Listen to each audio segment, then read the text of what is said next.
Alright everybody, welcome back to Smoking Swamp Outdoors. This is going to be a quick video. I just wanted to give everybody a quick DIY fire starter for basically nothing. What you see here is just some pure petroleum jelly.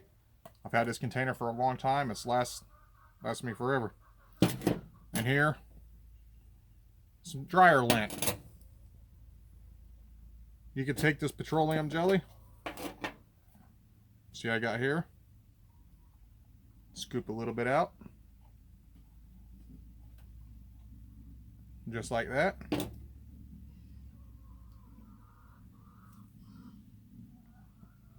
Rub it all over it.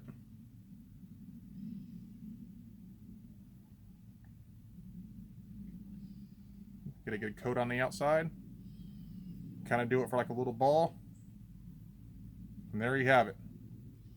A cheap, practically free way to make a fire starter. Don't have to worry about going to buy lighter fluid and all this kind of silly stuff to start a fire. I just make a whole bunch of those, put them in a glass jar, and save it. I hope this video was informative.